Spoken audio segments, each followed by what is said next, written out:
Couple of weeks on, the major questions haven't changed that much on the 360 agenda. Tough times on and off the field for Port Adelaide. We'll chat live with skipper Travis Boke as he leaves the training track. Change is both suggested and promised for the league's judicial system, but what form could it take to settle the mounting discontent? And the intense toll takes another victim prematurely as Jason Winderlich concedes there's nothing left beyond 2014. For Jared Hutto. You know what, Jared Hutto, I promise I won't do that again. I know you will. I know you will. My Tuesday matinee, Jared. Do you want me to pick you up every time? Yeah, that's twice. Yeah. 3 times. I did it twice last night. 6, Jared. Anthony.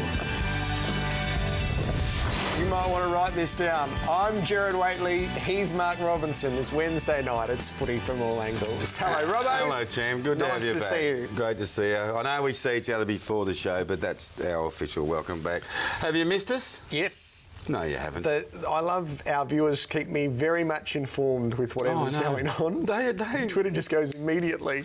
I especially like the drinking game, though, that every time you called Anthony. It must be the setting. And you do look like each other a little bit.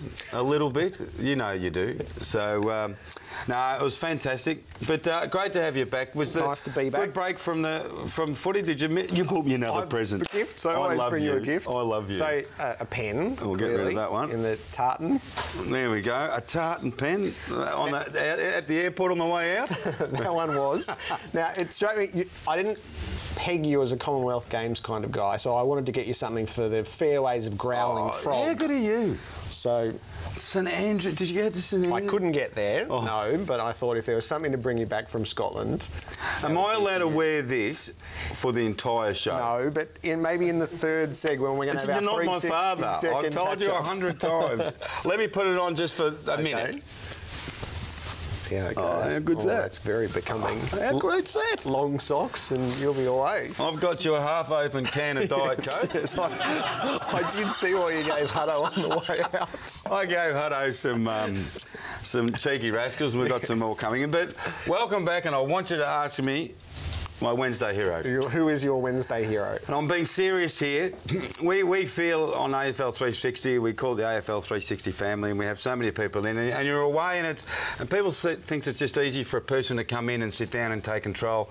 You know, I can be a lunatic, the host can be a lunatic, but Hutto, while you're away, was fantastic. He really was. We had some quiet nights and some really big nights, and you know he doesn't do 360 a lot, but yeah, Hutto's my hero for sitting here for 2 weeks and putting up with me and everyone. And not just me, but McClure and King and Bazza and bloody Mooney. It was good. Never got out of hand. My hero is Hutto. Well done. What about you? So it's the Wednesday love is how we set it up. So I love this out of North Melbourne today. You might have caught this during the day.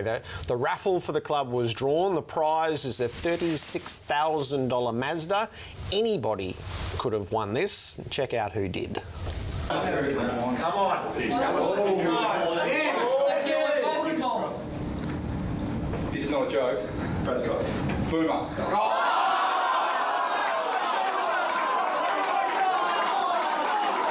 How good is that?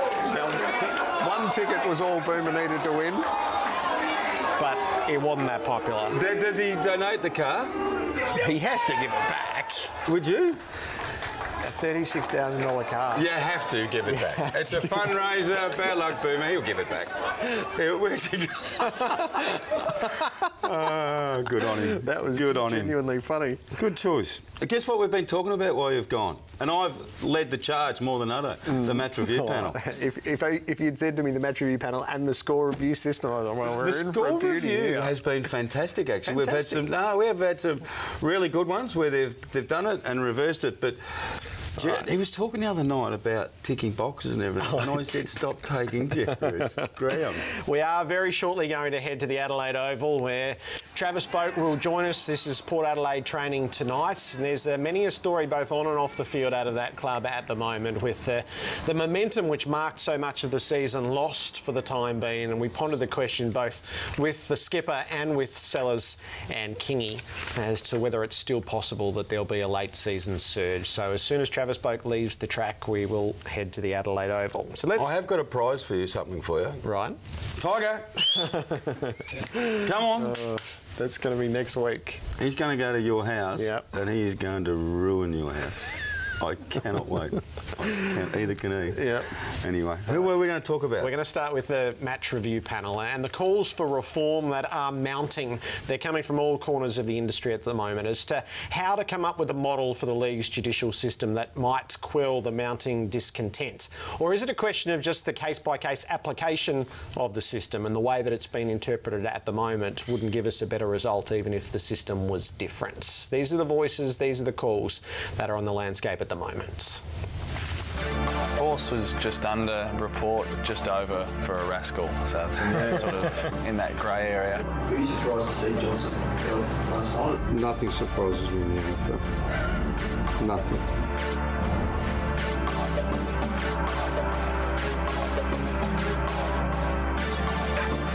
That's interesting.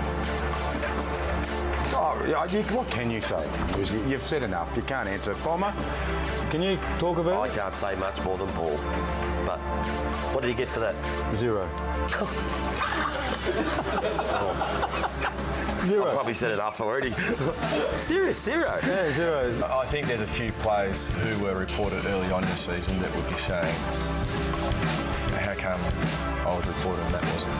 We're having guys get suspended for 2 weeks when the ball bounces in between and someone flinches and hits someone in the head, and that's 2 weeks, and then that situation's created. That's not. You're not put into that situation. So I think that's why some people have a hard time with it, including me. People don't understand the current system. We always look towards the final weeks, not how we got there with the point system. But if you look at a common sense system, which he's advocating, then you're going to get things far more right than wrong. I do think there's an opportunity to try and make the Tribunal MRP system a little simpler to understand, and hopefully, a little bit more recognition for things that are at the bottom end. Common sense has got to prevail, and I feel more comfortable saying that now with Mark there, because he knows a bit more about common sense. There's enough debate and discussion around the MRP at the moment, and some specific incidents that I think that the AFL are welcoming those discussions in the right forums, and I wouldn't be surprised to see some amendments going into next year and beyond. So this is a perennial which really has reached a tipping point, the application of this system. And I hear Adrian Anderson's system referred to now by Mark Evans, who did float for change in the off-season but couldn't get it there because the reforms weren't fully advanced, shall we say. The system which was brought in to bring consistency and certainty hasn't been able to do that. No. And in a way, it's because it's a two-dimensional system. I'm not going to flog Adrian Anderson for that, because we needed to improve from the previous system, mate. The previous system was run out of town by those who used the tag Lotto. So this was supposed to be a grid where you could watch an incident and immediately go, oh, this falls into that category. And we've seen that. I'm not sure that it's the system that's failing here. So I hear Mark Evans talk about a simpler system. What we need is a correct system. We need a system that delivers just outcomes on what takes place. So I'd like to break this into a couple of categories, given that I'm the fresh eyes to it. It seems to me... Did you do this on the plane coming home? Did you sit there and for 24 hours and think of I like this sort of stuff. It seems to me that the way the match review panel is using things at the moment is in a nitpicking kind of way. They're picking the little things which is not what the system is there for. And this was the signal to me, is that's a matter that should be umpired as opposed to a matter that involves violence or malice or is so far beyond the bounds of the game that it prohibits a player from playing in the next game or beyond. And this follows a couple of weeks on from that. That is a matter for umpiring. It's not a matter for suspension. And I could even take you back a little bit further to Chris Dawes, who picked up 2 weeks for a matter that is to be umpired. That is not a strike of malice. No, he's just or connected violence in or the so face. far outside of the game. He got 2 weeks for that. He did. Same as Conker. And he had to accept one so that he could play on. Conker was 3 down to 2, wasn't he? Oh, yeah, I always go, as you know, just straight to the But that's right. The system is set up around discounts and multiplications and all that sort of thing. And then there's Daniel Merritt. And this is where the men sitting around a table fail. There are 1,000 spoils across the weekend of footy. There's only one that looks like that. That should be enough. That's the trigger to say that is outside of the bounds of what is to be considered acceptable behaviour. That's not a matter for umpiring. That's a matter for suspension. Great. And Merritt plays his footy in this manner, and he's already been suspended for it, and this was manifestly inadequate at the time when it happened. His forearm has history. So I never really understand why the match review panel would offer an explanation for that, as opposed to saying, actually, here's a suspension. If you want to go and offer an explanation, go your hardest. Head off to the tribunal. And then there's the real need for the system, and these are the violent incidents. And Conker falls into that. Is you watch this and you know that it's not part of the game. This just has to be dealt with, and it does. Severely. It means you don't get to play. You do this, you don't get to play. No, I know. And when you come up with a couple of weeks, that's not enough. No, I'm that's with you. Not the enough. whole world's with you. Ty Vickery, so he goes up while I'm away. We talk about malice all the time, the word malice, and it's separating the nitpicking, the baffling and the real need. The real need is there to separate the malice from the accidents and the nitpicking. Now, I'm happy to be corrected on this, but it seemed to me that when the Vickery case went to the tribunal, as it rightly should have, is everybody involved got together and came up with an outcome which they went and got rubber stamps. That seemed to be the case. So they presented to the tribunal to get rubber stamp. That's not what the tribunal is for. This is what the tribunal is for. Something so far outside the norm that it gets referred and then it gets heard in an open hearing. One of the ideas of this current system is that it doesn't go to the tribunal. It's a really poor idea. Were you here for that? Yes. Right. And then there's Richard Douglas from earlier in the year. This is what the system is for. You pick off the bloke and knock him out of the game, that's a suspension. Right, what's the difference between that? I know off just left field here. You're on the tribunal panel. What's the difference between Goddard picking off Corns and that incident there with Douglas? Do you think Goddard ran in the same manner as Douglas? No. But forget the speed of which they ran in. So Goddard picked Corns off. Knocked over Corns. That's where I would argue. He went and knocked over him. It was a smart aleck. The other one got knocked out, didn't he? Yeah. That was done. That's the injury result. I would think that they both picked him off. I think that's on intent. Yeah, I would think that Goddard intentionally did that. I think he bowled him over because he was being a smart aleck. I think Steve Johnson needs Scott Thompson because he's been a smart aleck. What's the upshot of your argument? Smart aleckery is not suspension. Those are umpiring matters. So what I would argue is a changed system wouldn't give us better outcomes here. It's a philosophical change. The 3 men on the match review panel with a different system would still come up with what's been happening. And that's not... So a change system won't do that. It has to be a change in philosophy. So when you were eating your haggis and sipping your scotch, were you thinking about AFL or were you thinking about the Commonwealth Games? Seriously? No, it was a pretty busy time for the Commonwealth Games. So I put an hour aside every day to stay in touch with all the AFL stuff. Because you've really spent some time on the match review panel, and I'm not disagreeing with you. I'm not disagreeing with you. Philosophy. It's just wrong. How can Conker get 2 weeks and other people get 2 weeks for... Let's head to the Adelaide Oval next. Port Adelaide, that momentum is lost for the time being. The question now is, can the Power still make a late season surge?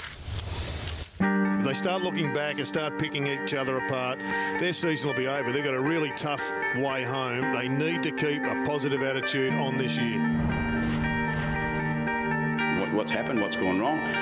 We've just dropped off a little bit, and I said our confidence has been dented, and we've now got to figure out a way to get that back, because that's what happens. What we've done is got ourselves into some poor form and lost a lot of confidence, I reckon, because of that, and that's coming out in the way we're playing now. That's not easy to recover, but it's something you just got to keep working at. I don't think we're running out of steam. I think it's a long season, it's hard work, and we've got lots of work to do. So they've been working on the training track tonight. We head to the Adelaide Oval and welcome Travis Boke to AFL 360. Travis, hi. G'day boys, thanks for having me. So we're all contemplating what's happened, what the phase is and what's still retrievable, having lost 5 of the past 7. In a nutshell, what are you working on at the moment to try to arrest and to try to gain the confidence back? Oh, look, I think it all comes down to hard work. You know, we're remaining really positive about everything we're doing. You know, we spoke about at the start of the year, we pride ourselves on being the hardest working team in the comp, and that's what we need to get back to, and that's really what we're focusing on. You know, now that we've got a pretty tough run home, but, you know, we wouldn't want it any other way, and that's really what we've got to focus on, is just getting back to being the hardest working team. People talk about, you talk about how the team plays, and people wonder, Travis, if clubs have not so much worked put Adelaide out, but have identified their strengths and are subduing those strengths. Do you feel that is happening when you're coming up against the opposition? Oh, look, sides are probably looking at us, you know, a little bit more, probably after the start of the season we've had, but, you know, good sides really adapt to that, and that's what we've got to do. And you know, our coaches are working tirelessly to work around that. Our players are working really hard to make sure we can, you know, change things during a game, and that starts with a leadership group. If we you know, notice, you know, a team shutting us down in one area, we need to adapt and change, and that's something we're really working on as a group and a coaching group as well. Okay, you can look at the way you play and the way you all have got the same attitude. What about individual performances, Trav? And I know this guy got probably overs when he played well, so he's going to get not attacked, but the spotlight on him is Chad Wingard. How does Chad deal with this lean period that he's going through? It's probably the worst 6 weeks of his career thus far. Yeah, look, it's a pretty short career. I mean, it's only his, you know, he's only his 3rd year, and you know, I think what he's been able to do in his short career has been fantastic. And now he's hit a spot which all players do in their career is, you know, they hit a little bit of a lull, and you just got to work through it, and that's what we're trying to get him through. And look, Chaddy's working extremely hard off the field, and you know, that's the only way he's going to get through. And we're confident he'll you know, find his way back to some really good form, because, you know, he's an elite talent, and he's you know, certainly one that we need up and firing. And you know, we're really confident we'll get back to that with a lot of hard work. When Ken Inkley says, you know, it's confidence, it's confidence, is hard work is the only thing that can get confidence back? Is there, I know there's no magic formula, but is there anything else you can do other than just hard work? Oh, look, I think, you know, in footy and sport, doing the, you know, the little things, you know, the 1%ers, that's what starts, you know, your confidence, and that's what we've spoken about. If we tackle well, if we can win the contested ball well, that just brings the confidence back in the game. And for us, our confidence is based around our running, our hard work, and I guess, you know, a lot of teams are different, but that's, for us, that's you know, what we base our game on, and that's probably what's been missing over the last few weeks is, you know, our hard run, our contested ball, and if we can get that right, that'll certainly give us our confidence back.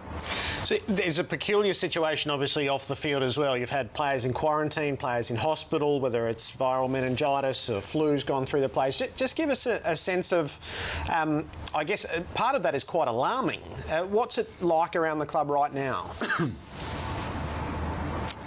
Yeah, look, we've spoken about it, you know, with our doctors. You know, our doctor spoke to us today about what we've got to, you know, control. I think over the last week it has been a little bit scary. We had, you know, a couple of blokes in hospital with meningitis, and you know, that's you know, pretty serious. So, look, we're taking, you know, the right you know, measures to make sure it doesn't go any further. Our guys who are a bit crook during the week, you know, trained today and you know, and feeling a lot better. And the 2 blokes who are in hospital are both out, and you know, we think we're over that now. Obviously, you know, this time of year, it's you know, it's a bit of the illness sort of part of the year, and you know, we've just got to make sure that you know, every part around the club's nice and clean, and you know, we're making sure we're you know, looking after each other and you know, washing our hands and things like that. So, but it's all looking a lot better now. What a test this weekend, Trav. You've got Sydney, who are probably the best body team in the competition. Support are going to have to be really strong over the ball, but Paul's going to have to get back to their absolute very best running, which you spoke about a minute and a half ago. I mean, do you welcome this contest? No, you're probably going to say yes. I mean, how tough is it to get it all to gel again against probably the first or second best team in the competition? Yeah, look, I think it's you know, coming up against the, you know, the best teams in the competition. It's you know, it's a bit easier to get that gelling and, you know, your sort of form back, because you look forward to these contests. You know, what better way to come up against the best side in the comp in the contested ball area, where we've been, you know, struggling in the last few weeks. So we're really looking forward to the challenge, and you know, we embrace it. We want to take it on, and I guess, you know, Saturday night at Adelaide Oval in front of 50,000 people, what better way to try and get your form back? So, you know, yeah, we embrace the challenge, and you know, it'll really, you know, help our confidence. I guess you speak about the confidence again, coming up against, you know, quality opposition. If we can bring our best, then it's certainly going to, you know, bring that confidence back to the group. Last one from me. What's more important, winning the contested ball or getting your run back? It'll start with a contested ball, and that's where we'll get our run from. So I think, you know, footy these days, contested ball is probably one of the biggest and most important stats in the game. You know, if you can win that contested ball, then everything just flows from there. So if we can win that, our run will come from there. Did Justin Westhoff leave the track tonight with an ankle injury? Ooh. Yeah, I think he had a little bit of a scare, so he went off a little bit early. I'm not sure on the exact details from that, but, you know, hopefully he'll be right. Thank you, Dr. Boke. Travis, good luck with things. Hopefully it all comes back quickly, and we'll see the best of Port. Thanks very much, guys. The remainder of the season. Okay, so we might ponder this question with David King as well. Can it still happen for Port?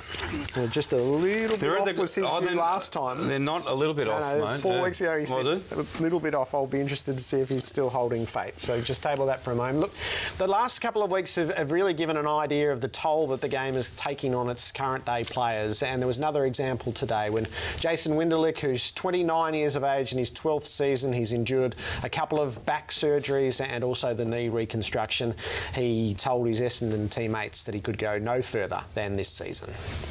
For me, it was an easy decision. The body's pretty sore, and the mind also, like the drive to go on for another year. Like it's not enjoyable at the moment.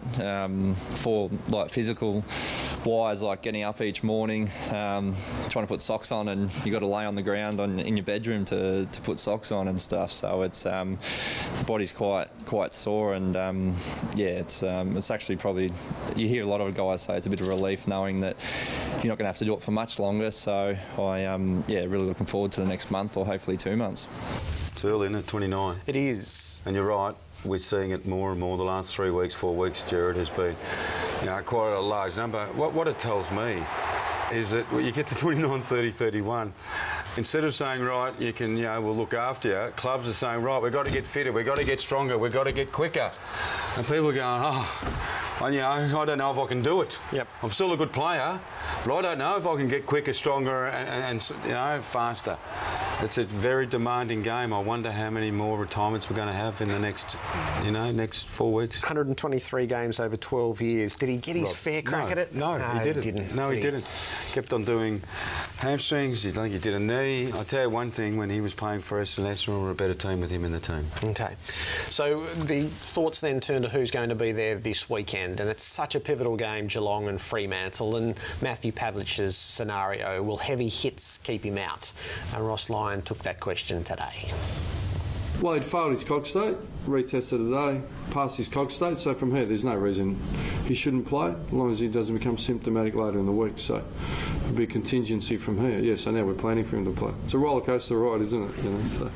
Yeah, I need to see him train and feel good, and so look, we'll take emergencies. We always take a couple of travelling emergencies. If there's need to be a late change, we'll make it. But yeah, but to answer the question, he's passed his cog state. He'll train. We'll pick him to play. It's been a change in 24 hours, and you know, all the noise around it and all conjecture and hypotheticals doesn't really interest me, unfortunately. So if we move away from the hypotheticals and the thoughts, it struck me when you were discussing this last night that there's just no margin for error in this season. No. In the past couple of years, the top teams have had the luxury to pick and choose. Will Matthew Pavlich go on the road down to Kidinia Park? Well, I reckon there was a game late last season where Fremantle had the luxury of making choices and they chose not to take a whole lot of players to Kidinia Park. Yeah, I wouldn't go down that track, Jared. concussion is pretty high on the agenda. Oh, yes, this is purely a doctor's decision. Yep. And if he's passed the test, he plays. I said last night, you know, would you play him? I said, I don't know. If he's out of sync in any way, why would you play him? Because you've got to look after the person. And if he's right to play, I said, we needed to see him train. They put this vision. Yes, yes. I said, well, that doesn't tell us anything anyway. If he's passed the tests, he plays. But they'll know. Pavlich will know when he's on the training track. How does he feel? Is it foggy? Is it just a little bit, you know, just a little bit off kilter? And you'll have to say, it's too important a game. You can't have Pav not touching the ball 5 minutes to go on at half-time. You can't. They've got to go with fit players. Yep. Daniel Wells is on his way back. Hasn't been seen since round 5 with a foot injury. Round 5? Yep. The question is, how do they bring him back to the senior team?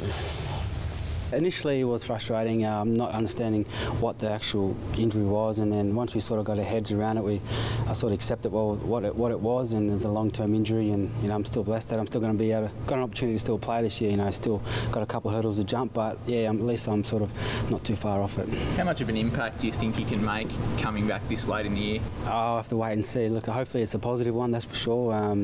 It's a long time out of the game, but you know, the game hasn't changed too much. Geez, I need him, mate. Well, and that's the lingering question, is how much impact can you make off such a preparation? Missing 12 weeks of AFL football and hoping... You were away when we had this discussion, I think, where I was saying it's very, very hard. When Ben Reid came back in the team, I said, I don't know what the expectation is. It's not going to be high. You can't miss 17 games of football and walk back in to an AFL team and pretend you're going to run out, take marks, kick goals, and Ben Reid hasn't. Josh Gibson did. He was magnificent in his first game back. Daniel Wells is a running player. I would think it would take him several weeks. And I don't know how many weeks North Melbourne have got up their sleeve. But the quicker he gets back, he can get those weeks under his belt where he can make a strong contribution. So this is a question for you, not what will they do. Would you bring him back through the VFL? Yes. Unquestionably for me. Yes. We'll find out tomorrow night. Too much pressure. Too much pressure to put on a player. Let You're going straight in. Yeah, go out and have fun. The Collingwood side of things, they've got a decision to make with Dane Swan as to whether they bring him back quickly, but the Pies are afloat after what happened on Sunday. Yeah, we've got a renewed belief about the way that we go about it. And it's only whatever we produce is only going to come off the back of our effort and attitude. But we've seen the growth of quite a number of guys. So what I've noticed since the bye is that we've had guys step up, increase their demand on themselves and on their teammates, and you know, we feel like we're in a really good place to attack the last part of the year. It's our challenge just to find our best and to keep our effort at the right level and get the contest and the pressure up around the ball, and the rest falls into place. We're not focusing on the ladder at all. We're really focused in on the West Coast game and our opportunity there. We know that we have to keep winning games of football to earn the right to be there in September, and we can only ever look after one game at a time to do that. He's talking the talk, and the players are walking the walk at the moment. There's good synergy going on. I read your piece about how well he coached them. I think my argument is that people are questioning Nathan Buckley's coaching. I think they're rebuilding the team, and if it only goes down to 7th or 8th before they fire again back up, I think it's been a wonderful rebuild. Yep. You know, so I'm the glass half full at the moment. Yep. You know I am with footy most of the time anyway. Ask me if Dane Swan should play VFL. No. Should he? No. But should he come straight? Should he go to Perth? Yes. You know what? If he's fit and he's moving, 100%. He goes to Perth and plays. Fit or he's not. And I hope like hell that Dane Swan gets back to that gut-busting running. I don't know if he can because he's had the 2 weeks off. He's the champ. He's the champ, Swanee. Yep. We want to see him at his best because he makes Collingwood better. Yep. And this is my overarching point, is because it's so tight in all the different... There's no place for conservatism. There's no gently. It's not about which not injury at the risk of the player, though. Are you right or not? Yeah. If you're right, you play. We'll wait one more week. But that's different to Wells. You haven't played for 12 weeks. Different. With Swanee, we need all guns on deck. Yep. OK, get up there. I don't care if you got your leg shot off. We need you up there shooting, you know. So we'll be taking Swanee. All right, we've got questions for King and McClure. Just a bit of an update as to where we are with 4 weeks of home and away footy to go. So let's bring them in, Mark McClure and David King, to answer some of these questions. McClure is up high and takes a beautiful mark. Oh, beautifully plucked in by David King.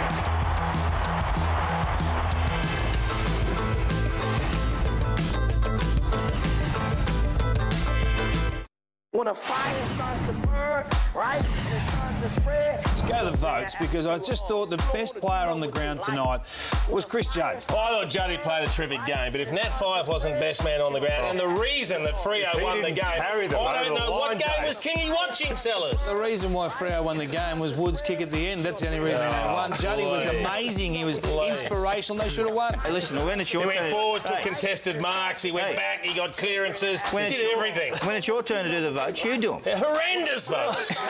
Horrendous. Despicable. He never got any votes. This is the full forwards union again. They're still whinging about Brownlow votes. Here we go again. Labor. That'll do us. We'll go home. It's 85 to 78. Fremantle won by 5 points. That's it. There's the votes. Criminal by David King. Absolutely criminal. Not 3 votes, D. King. Welcome. G'day, lads. Have you had feedback? No, not really. It's only from Jace. Only from Jace. But that's the way we all see it different, don't we? Mike McClure, nice to see you. It was pretty hard for him to see it. He went to sleep in the first half. We had to wake him up at half-time to get him back in. And then in the second half he said, I'm a bit tired, so I went to sleep. And he picked up the stats and saw A5 kick the last goal, and that was all over. Yeah. So seriously, he was hopeless. Are you going to talk about Jared being back? Hang on, just as a point of order, because I want to see if you've got the high moral ground here. Was Friday night the night you were in the boxer shorts? Or was that the week before? Can't remember. Oh, yeah. Thursday night. Hey, Jared, do you think I would have done it? You're going to have to explain to me what's going on. No one knows. You're away for a week. Not good. I was at home watching it on TV and I thought, what's this gag going to be? What is it? It's going to be something funny. And he walked in with his boxer shorts on. It wasn't that funny. Got old legs. But, it was opened. They're like steel bars, mate. You got no idea how strong they are holding this. Look like they're holding up this keg up here somehow. I was worried about those boxer shorts. I'll give you the tip. What did you get from Jared? No, same as last year. I got a pen and a hat. You might not go home with that. I'm not certain you'll go home with that. You're not stealing this. I nearly called your cock out. I might have to bully you out of it. Just on Judd. Oh, it's beauty. So I got a bunch of questions for having been away. Now, you were a split verdict on Judd a couple of weeks ago on the question of retire or don't retire. It was addressed by Mick Malthouse today. Last time he spoke about it, he gave the distinct impression that he was rounding Judd up, and it's a question without an answer still. But Chris is different, and you're making an assumption he's going to retire, and I suppose a lot of football people would probably say that. I'm of the opinion that it's still 50-50, and I think that Chris will... he has spoken to me about certain things, but nothing's conclusive. If Judd hasn't decided, if he's seriously testing his footy to see how he went, and he sat down with you, what would you say to him? I don't think it's a football decision, personally. This is the thing for me. As I said 2 weeks ago, I think he'll decide to retire. There's no way to push him out. He's good enough to keep playing. He's certainly good enough to stay at Carlton and keep playing, let's be honest. And I think there's a little bit of confusion at Carlton. What are they doing with Judd? What are they doing with Waite? Where are they going? That's the biggest query for me. But Judd's good enough to play. We all know that. We don't want to rush him out of the game. But I just think he'll say, you know what, it's been great. I've had enough. This extra 12 months was fantastic. I don't need another. What about you? I just hope he stays. I think he's a terrific trainer, and he teaches a lot of the youth how to actually handle themselves in crisis moments. He's a beauty, so I hope he stays for that reason. Because he's a person who I reckon not many people know. Well, the public doesn't know him like we say know a Hodge, or because of his character. I actually think he loves the game.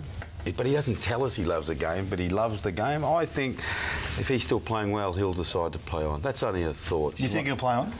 I do. Right now, if you ask me right now, after the performance on the weekend, right yes. Yep. You are asking me right now. The question right now is yes. When was the last time you were right?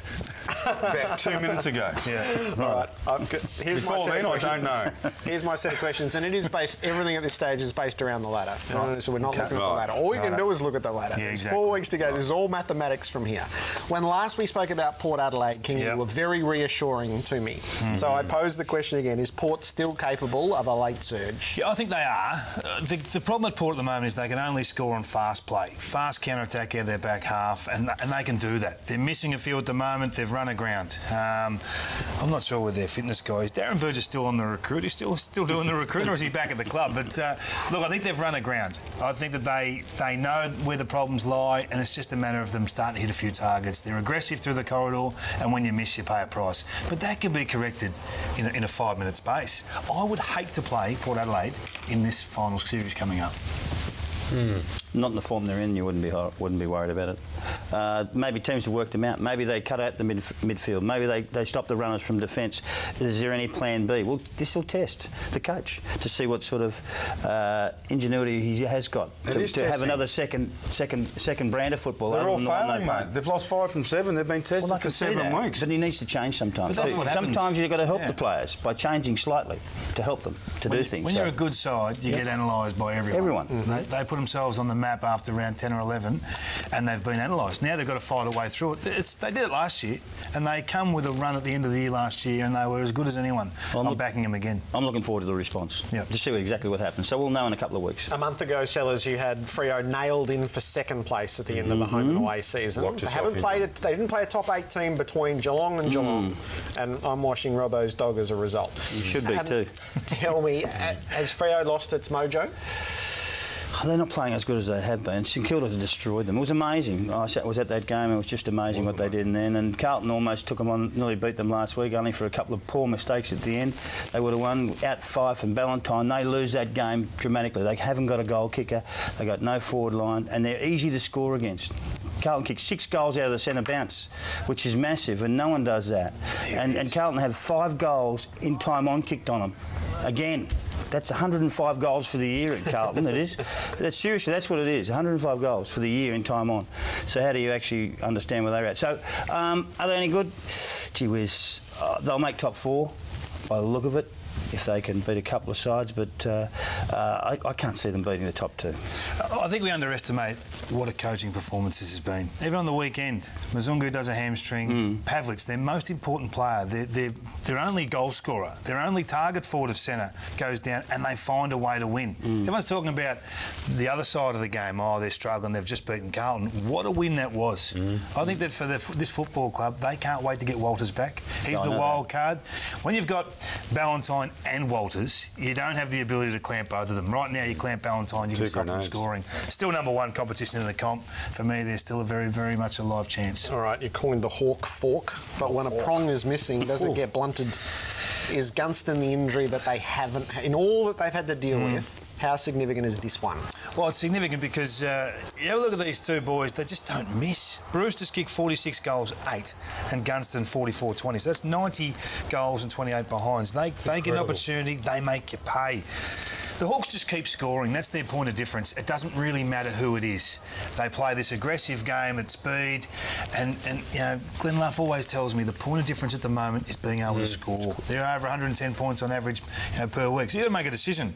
Do we go head-to-head in a shootout and try and kick 20 goals? And lose. Which is hard to do, and run the risk of losing by 20 goals? Or do you try and clamp them down and make it an in-the-trenches battle? It's going to be a fascination how teams approach it, but, gee, they're playing some good footy.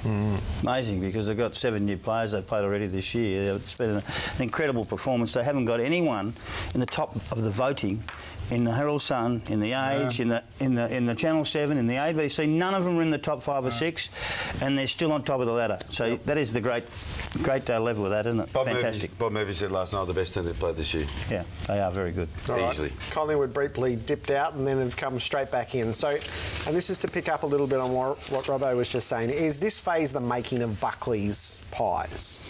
They were really good last week in the last quarter. I thought last quarter and last half, I thought they were fantastic. Their pressure was sensational. They attacked the opposition, but they have to beat West Coast. And they have to beat. They don't beat them. They may beat the 2 in the middle, and the last game will be Hawthorn. They're not beating them, not the way they're going. So this is their absolute swan song, and they must win this in Perth. So this will be interesting. I think they're going. Can they do it? Gee whiz, I don't know what West Coast are doing. They're up, they're down. They played freely last week. They played fantastic footy against Adelaide, and they ran free and they scored freely and they kicked a good score, and that's their difference. Sometimes they've been held to nothing.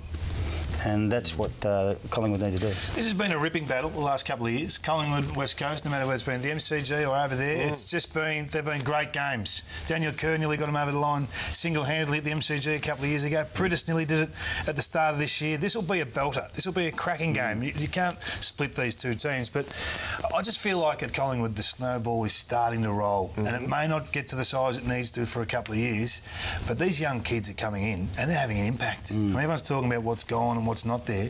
Broomhead and these players are giving some real excitement. I think that we're seeing the next wave start to take a little bit of control and their pressure's back. I read all the eulogies about the Suns, being the one-man team and all, and I looked at the ladder and thought, oh, shit, they're still in it. Are the Suns still in it? Oh, look, you've got to find a way to get to 13 wins. They've got a percentage of 99 at the moment. Is that enough? I'm not sure. Does it really matter if they make the 8? Of course it does when you're so close, but does it really matter for this year? To them it does. I still think they're a one-man band. I still think they're going to miss the little fella who's become the big fella. What if they knock over Carlton this week here in town? Yeah, they probably will. It's a good game, isn't it? Look, if they win 11 games for the year, it's 11 or 12 games for the year. It's a huge result, regardless. I don't see them as having any role to play in the finals, really. Etihad's a fast track, and they like to play fast footy, really fast footy. So it's going to be a ripper game on Saturday afternoon. So if they beat Carlton, I reckon there might be a chance to make it. But if they don't, they're in big trouble. The Crows? Yeah. They're going to knock a few out, Carlton. They've been pretty handy in the last few weeks. Back on board. We got Carlton on here anyway? No. So with Adelaide... They just happened to play the ones, that's all. That was classic Adelaide, to beat Collingwood and then to go home and lose to the West Coast. But fundamentally, they're just not good enough, are they? They've got youth, and you get with youth, you get the but they can't back it up week after week after week. They are where they are, mate, which is 9 wins after an hour at round 20. No, they're not quite good enough because they've got a lot of young... They're a really young list. So they're sort of... They'll be right. They'll be right in a couple of years, I reckon. They'll come up and they'll keep moving. But they're a young list and they're inconsistent with their performance, and you can see that. Recruited Pods and Eddie Betts. Yeah, they've been good. Eddie Betts has been good. But they didn't recruit them for 4 and 5 years' time. They recruited them for now. We've already spoke, yeah. Unfortunately, they're not there now. We've sort of spoken about West Coast. We did West Coast, which Richmond's interesting. Yeah, Richmond. Can they beat us on Friday night? How do you think they're tracking? Or are you disgusted that they've won 5, or you're proud of them that they've won 5? I'm happy that they've won 5. I'm happy they've won 5, but is there a point to it? Now, that's the question. I don't know. Is it helping them? Is winning helping Richmond? Is there a point to it? What? The answer, mate. What do you mean? What do you mean, is there a point to it? They've lost 2 blokes in 2 weeks, so someone's given a message down there, knock anyone out you can possibly get hold of at any stage, please. What else could they do? What would you do if you were captain of the club and saw 2 of your players do that? Seriously? Oh, well, I'd be talking to them and saying, hey, listen, you're letting us down. You've let us down. You've got 2 players out of their side who should be there. Breach Conker was dirty because his jumper was pulled over his head. And it showed a little bit. He made you look like Twiggy. Oh, come on, fellas. The real issue look like Twiggy. Hang on, the real issue here, seriously, what does that mean? What does it mean? Is that helping Richmond? It has to be right now. It's always winning always helps. I don't care, Jared. Whether you listen to Paul Roo's talk on Monday night with Hutto and Robert, and he said that years ago they tanked. They made a decision not to play their best football and win. It always helps. I don't see why you'd set up to lose. Give us one word very quickly. But don't tell me it scarred the players. Don't tell me 5 years ago scarred the players. Take it up with Roosie, mate. Oh, yeah, talk to Roosie. You see him a bit. One word. Brisbane Lions. Just one word. What do you see in them? One word. One word to describe what you see in Brisbane. Taylor. You like little Lewis? I love Lewis Taylor. I think he should be the rising star this year. And if he's not, I'll be staggered. He's played every game this year and has had impact in most games. When you look at Brisbane? I see a great environment. I see them all wanting to play for the one side. I see them all enjoy themselves. I think Lepp has done a good job. And that's what I see, because everyone thought destitute, left with nothing. And he's done a pretty good job to get them up where they are. All right, etiquette and protocol to finish with. Boomer wins the North Melbourne raffle, $36,000 car. Isn't it great? What does he do? Well, I heard it was for a fundraiser. I didn't realise it was for Boomer himself, but he'll donate this back for sure, won't he? He's not he's not tight, is he? Boomer. I went one day with he turns the gas off when he flips the eggs at home just to save a little on the economics, but it didn't get great feedback from Boom, so I'm not going to say that again. But he will definitely give this back. Look at Jeff Walsh in the background there. He can't believe it. He can't believe Boomer's won this. this car. Kingy, Jared and I work with him sometimes. He's never come in with something he's bought that he wears. No. He'll bring a car in next week. On for nothing. All right. And a car. Donate it to charity. I'm sending you away with homework. Yep. I want creative thinking on how certain clubs need to improve their lists from here on, and we're going to table it for the next 7 weeks in the run. Come back here and start handing out homework. Yeah. Homework. Hardo didn't. Hardo said, let's go out and have a drink. Taskmaster. And you're saying do homework. Homework for you. Bounce is next. I never did it at school. They do a lot of study over on bounce, do they?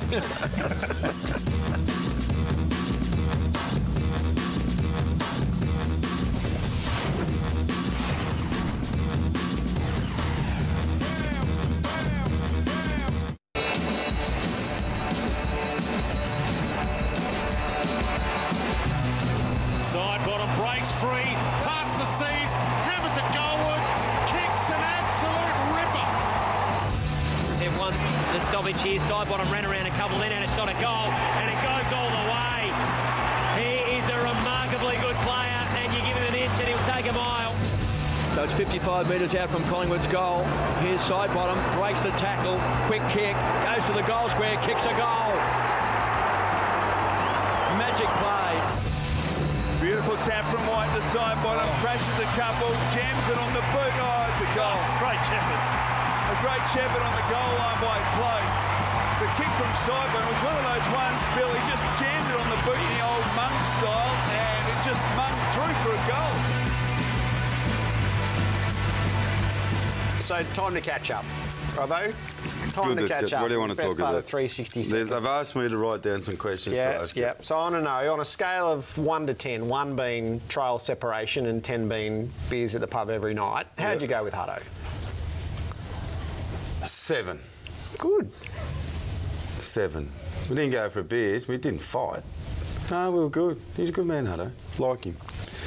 Jared, should we bother with the Commonwealth Games anymore? Yes. Oh, I thought they were terrific. And they were good, despite the level of cynicism, there were good audiences for them here. It's not just, I love sport. I love sport. You clearly didn't partake in it at all. I reckon I watched all up 20 minutes. Yeah, I reckon you missed out. And most of it was doubles table tennis because I bought a table tennis table and I couldn't believe how well they were hitting the ball back. I thought, this is amazing. See, something for everyone. Did I miss the grand final preview when Hawthorn and Sydney played? Yeah, that was, to me, that was the best game of the year. It was a terrific game. It was hard, it was tough, it was defensive. Buddy was just electric, but kicked behinds.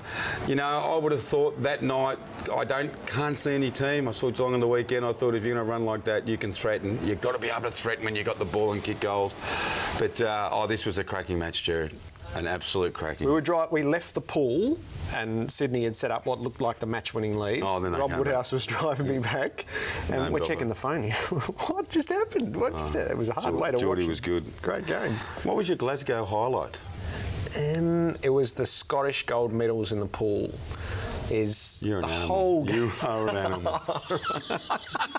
Your highlight was the Scottish gold medals in the pool. Yep. You've got to get out more. In one word, who have you got finishing 8th? I think Essendon. So Collingwood above them? Yeah, I think so. All right. I think Collingwood will win tomorrow night, then win 3. That's what I think. Okay. I just like that. I haven't even thought that far ahead. Yeah, I know how you do. Did you get drunk at any time? No. Did you really think the answer was going to be I yes? was hoping. But then as soon as you told me your highlight was the Scottish gold medal presentation at the pool, I thought my next questions are relevant. What's Roosie up to? So he signed on for the extra. He signed on for the extra year. Yeah. And then he's brought tanking back into the discussion. Yeah, he was a bit snippy here on Monday. No, I wouldn't say snippy. It was tense. It was a good conversation about where it is. He's been criticised a little bit, mate, about bringing up the scoring. And Mark McClure is just the latest one to jump on there. Fact of the matter is, he kicked 25 goals in 4 weeks. They can't kick goals. The skills were deplorable. It really was the worst game of football on Saturday. Okay. I think he's committed, in my opinion, I think he's committed to another year, and he says, I've had enough. If you aren't going to do what I'm going to do, and I saw an element of that hard-ass ruse. We see him joking around and mucking around, and we saw that hard-ass element. Did you stay out later than 1 a.m.? I might have got back late one night from Edinburgh. From the I pub? might have accidentally From the pub? made it to 1 o'clock. From the pub or from the pool? No, from the pool. Did you go out? Did you go into a Scottish pub while you were there? Yes. The best I would have done was to use the toilet. Oh no, 3 beers. You had I had 3 beers the night the swimming finished. How were you feeling? A bit wobbly? Oh, pints. Oh, you would have been smashed. Is Bomber still on track? Yes, he is. Yeah. Yes, he is. Problem with this on the weekend, they didn't have enough runners. They played okay, but yeah, they're tracking well. We've got a lot of news to talk to you about, I think. Jared, how are you with dogs? We're about to find out. I hope we've got a picture of my dog who's becoming a bit of a celebrity, yes, Tiger. Tiger. So hopefully push the button like now. We've got it. About, my dog. Well, I can only picture Cujo when I think about Tiger. No, he's not Cujo. He's not Cujo. He's certainly not Rin Tin Tin either. All right, I'm a bit nervous nervy about that. But we're going around to your house and we're going to clean the dog. Have you been fighting with people? No. Fighting with people is not a great idea. I haven't been fighting. It takes a lot of energy. No, Plus, you got subpoenaed. You go away for 2 weeks and you get subpoenaed. Fight night tomorrow night. Karen Mooney and Barry Hall in to have a look at the weekend's action.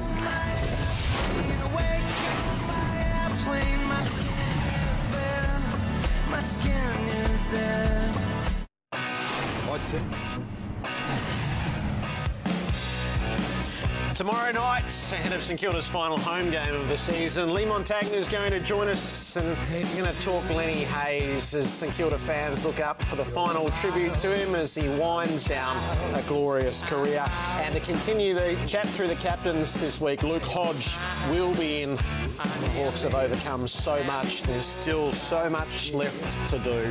And we've got free stuff to give away tomorrow night. Bye-bye. Yeah, the I Love Lenny merchandise. Got some. And Lee Montagna is going to help us with this. We just want to know, basically, why do you love Lenny? And use Twitter. That's everyone talks about. Why they love. Sorry, I cut you off when you were talking. Give us something tangible and we'll give you goods. Well, I'm sick of people. He was in the other night. I'm sick and tired of people telling me how much they love Lenny. I want also people to tell us why they hate Lenny. He's not the angel. He said the other night that his wife looks at him and says, "You are not the angel that everyone reckons you are." And then there's Hot Wheels gear that Luke Hodge is coming in to give away, and we just want to know, basically, creatively, what sort of car would your favourite player drive in a Hot Wheels sense? Hot Wheels 360. What if you had a choice of a car? Tomorrow night we'll that. No worries. We'll play that game. I don't ever spoke to me like this. You get back and start ordering me around. Who would you rather be, thanks to Gatorade, to finish off with here, Robbo? Who? Coaches? Yep. Eric Hollingsworth or Mick Malthouse? Mick Malthouse. Yes. I have a feeling there'd be a threshold. You think I don't like Mick? I respect and I think he's a great coach. I'd love to be Mick Malthouse coaching the AFL. Eric Hollingsworth, I wouldn't do anything. Now, seeing that you've been in Scotland, who would you rather be? William Wallace or Terry Wallace? What about Mel Gibson playing William Wallace? No, one was a revolutionary leader of his country and the other one's the list manager. Did he make it out alive? No, of course he's dead. William Wallace. They've got statues to him everywhere. There's no statues to Terry Wallace that I've seen. You'd rather be William Wallace than Terry? A bit foggy tonight. I'll try to be better tomorrow.